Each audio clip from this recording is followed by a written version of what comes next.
ابتدائے اسلام میں سلام کا جواب دینے کے لیے وضو شرط تو نہیں تھا، بغیر وضو سلام کا جواب دینا مکروہ تھا، ناپسندیدہ تھا۔ دعا کرنے کے لیے بھی وضو جو ہے وہ کرنا پسندیدہ مستحب عمل تھا، اور بغیر وضو کے دعا کرنا ابتدائی اسلام میں مکروہ تھی۔ نبی علیہ الصلوۃ والسلام رستے میں جا رہے ہیں، کسی انسان نے سلام کر دیا، توجہ ہے نا آپ کی، کسی مسلمان صحابی نے آپ کو سلام کیا، آپ علیہ الصلوۃ والسلام جہاں جا رہے تھے اس وقت آپ کا وضو نہیں تھا، اور سلام کا جواب دیتے تو کراہت لازم آتی، فرض نہیں تھا، مکروہ تھا۔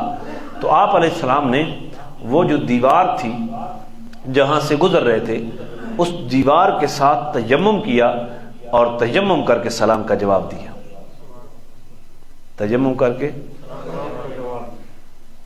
میں سلام کا جواب بتلانے کے لیے یہ حدیث نہیں بتلا رہا، یہاں ایک چیز اور میں اضافہ کرتے رہوں کہ ایسا تیمم کہ جہاں کسی عبادت کے لیے پاکی حاصل کرنا شرط نہیں تھا، شرط یہاں شرط تو نہیں تھا، صرف کیا تھا؟ پاکی، وضو کرنا مستحب تھا۔ تو جہاں وضو کرنا فرض نہ ہو، مستحب ہو، فرض نہ ہو، بات سمجھیں، وگرنہ حکم بدل جائے گا اور آپ کی تھوڑی سی غفلت بالکل میرا مسئلہ ہی الٹ کر دے گی۔ جہاں وضو کرنا مستحب ہو، فرض نہیں، کیا ہو؟ مستحب ہو، تو وہاں اگر وضو کیے بغیر آپ تیمم کر لیں تو مستحب ادا ہو جائے گا۔ وضو کی جگہ کیا کر لیں؟ پانی کی ہوتے ہوئے آپ تیمم کر لیں تو مستحب ادا ہو جائے گا۔ لیکن جو تیمم مستحب کی ادائیگی کے لیے کیا گیا اس سے فرض نماز نہیں پڑھی جا سکتی، سمجھے؟ یہ ایک فقہ کے مسائل ہیں، بس میں ادھر نہیں جانا چاہتا، میں تھوڑا سا اشارہ کر دیا ہے، ہر بندے نے اپنی فہم کے مطابق اس کو سمجھنا ہے۔ تو حضور نے تیمم کیا جہاں گزر رہے تھے، کسی کی دیوار کے ساتھ، کسی کے کمرے کے ساتھ۔ اللہ کروڑوں رحمت نازل فرمائے محدثین فقہا کے اوپر، اس حدیث سے وہ مسائل نکالنا شروع ہو گئے کہ سلام کے لیے آپ نے کسی کی دیوار استعمال کی بغیر اجازت، سلام کے لیے کسی کی دیوار استعمال کی۔ تو ایک مسئلہ تو یہ حاصل کیا کہ مستحب امور کے لیے وضو کی جگہ تیمم کیا جا سکتا ہے فقہا نے۔ مفتی محمد تقی عثمانی دامت برکاتہم، وہ بڑی زبردست مثال ایک جگہ پہ انہوں نے لکھی، وہ کہتے ہیں کہ جہاز جب ایئرپورٹ کے اوپر آتا ہے نا، تو جن کی جو ڈیوٹی ہوتی ہے وہ فوراً جہاز کے قریب، کوئی سامان لوڈ کر رہا ہے، کوئی سامان نکال رہا ہے، کوئی مسافروں کو اتار رہا ہے، کوئی صفائی کے اوپر لگ گیا، کوئی اس کے اندر ایندھن پورا کرنے کے اوپر لگ گیا۔ اسی طرح کوئی بھی حدیث جب سامنے آ جاتی ہے تو محدثین کے تمام طبقے تیاری کر لیتے ہیں، کوئی اس کی سند کو پرکھنے لگ جاتا ہے، اس کے راویوں کو پرکھنے لگ جاتا ہے، کوئی اس کے مفہوم متن کو پرکھنے لگ جاتا ہے، کوئی اس سے مسائل استنباط کرنے لگ جاتا ہے۔ اللہ کریم نے ان سے یہ کام لیا اور یہ کام وہ کر کے چلے گئے۔ میرے اور آپ کے ہوتا تو پتہ نہیں، سانو تو شادیاں تو ہی فرصت کو نہ ہوا۔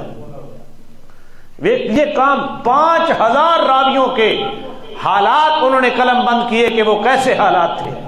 میں ادھر اگر چلا جاؤں، اللہ نے کبھی زندگی میں موقع دیا تو میں انشاءاللہ تدوین حدیث کے موضوع پر آپ کے ساتھ گفتگو کروں گا، لیکن ابھی میرا خیال ہے ذہنی آبیاری اتنی نہیں ہوئی کہ میں انہیں اتنے مشکل مضامین کو چلاؤں۔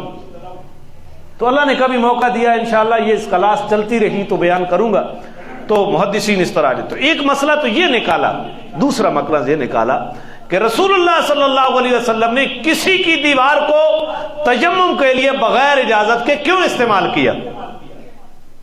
سوال پیدا ہوتا ہے، دیوار کسی اور کی ہے اور آپ اس کو تیمم کے استعمال کے لیے استعمال کر رہے ہیں۔ تو فقہا نے اس کا جواب خود دیا ہے کہ آپ علیہ الصلوۃ والسلام نے دیوار کا چونکہ بیرونی حصہ استعمال کیا اور آپ کو یقین تھا کہ جس کی دیوار سے میں ہاتھ رگڑ کر تیمم کر رہا ہوں وہ مجھے منع نہیں کرے گا، اگر وہ مجھے دیکھ لے تو منع نہیں کرے گا، بلکہ مجھے دیکھ کر وہ خوش ہوگا، وہ مجھے دیکھ کر۔ تو فقہا نے یہاں مسئلہ نکالا ہے کہ آپ کسی ایسے بے تکلف دوست کی کوئی چیز بغیر اجازت استعمال کر رہے ہیں اور آپ کو 100% یقین ہے کہ میں اس کی چیز تو بغیر اجازت کے استعمال کر رہا ہوں، وہ مجھے منع نہیں کرے گا، الٹا میرے اس عمل سے خوش ہوگا، تو اس کی چیز اس کی اجازت کے بغیر استعمال کرنی جائز ہے، استعمال کرنی۔